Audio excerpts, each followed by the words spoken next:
Hello friends, welcome back to politicals. Hyderabad ప్రజలారా, చాలా అలర్ట్గా ఉండండి.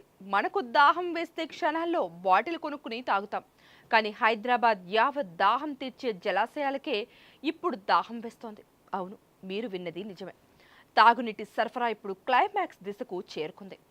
రాబోయే రోజుల్లో మనకు నీళ్లు వస్తాయా లేదా అనే రేంజ్లో సిచ్యువేషన్ మారిపోతోంది. అసలు మన రిజర్వాయర్లో ఎంత నీరుంది, అధికారులు ఏం చెప్తున్నారు? Let's get in to the story. Telangana వ్యాప్తంగా తాగునీటి గండం పొంచి ఉందనే వార్తలు ఇప్పుడు తీవ్ర కలకలాన్ని రేపుతున్నాయి. మనకు నీరందించే నాగార్జున సాగర్, ఎల్లంపల్లి, సింగూరు, మానేరు లాంటి కీలక జలాశయాల్లో నీటి నిల్వలు ప్రమాదకరంగా పడిపోతున్నాయి. ప్రస్తుతానికి వస్తున్న నీళ్లు కేవలం తాత్కాలిక అవసరాలు తీర్చడానికి మాత్రమే సరిపోతాయని, ఒకవేళ జూలై చివరి నాటికి కూడా సరైన వర్షాలు గనక పడకపోతే నగరానికి కోత తప్పదని అధికారులు గట్టిగా హెచ్చరిస్తున్నారు. నిరంతర సరఫరా జరగాలంటే ఆకాశం వైపు చూడటం మినహా మరో దారి కనిపించట్లేదు. ఇక గ్రౌండ్ లెవెల్ రిపోర్ట్ చూసినట్టయితే మానేరు జలాశయం దాదాపు డెడ్ స్టోరేజీకి వచ్చేసింది. ముఖ్యంగా లోయర్ మానేర్ డ్యాంలో కేవలం 6 టీఎంసీల నీరు మాత్రమే మిగిలి ఉండటం అందరినీ ఆశ్చర్యపెడుతోంది.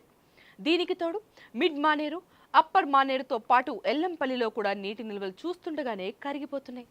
వర్షాలు పడి ప్రాజెక్టులోకి కొత్త నీరు వస్తే గానీ ఈ గండ నుంచి మనం బయటపడలేం. లేదంటే రాబోయే రోజుల్లో నీటి చుక్క కోసం యుద్ధాలు కూడా చేయాల్సి వచ్చినా ఆశ్చర్యపోనక్కర్లేదు. సో ఫ్రెండ్స్, ఇది ఇప్పటికైతే పరిస్థితి. వర్షాలు పడే వరకు మన చేతుల్లో ఉన్న ఒకే ఒక్క ఆప్షన్ నీటిని చాలా జాగ్రత్తగా పొదుపుగా వాడుకోవడం. బైకులు కడగడానికి, రోడ్లపై నీళ్లు చల్లడానికి అస్సలు వేస్ట్ చేయకండి. ఈ ఇన్ఫర్మేషన్ మీ ఫ్రెండ్స్ అండ్ ఫ్యామిలీకి ఖచ్చితంగా తెలియాలి అంటే ఇప్పుడు ఈ వీడియోని లైక్ చేసి అందరికీ షేర్ చేయండి. ఇలాంటి ఇంట్రెస్టింగ్ అప్డేట్స్ మిస్ అవ్వకూడదంటే మన ఛానల్కు ఇప్పుడే సబ్స్క్రైబ్ చేయడం మర్చిపోకండి. Thank you for watching. Keep supporting and keep smiling. Please subscribe to the channel and download the Politicos app from the links in the description.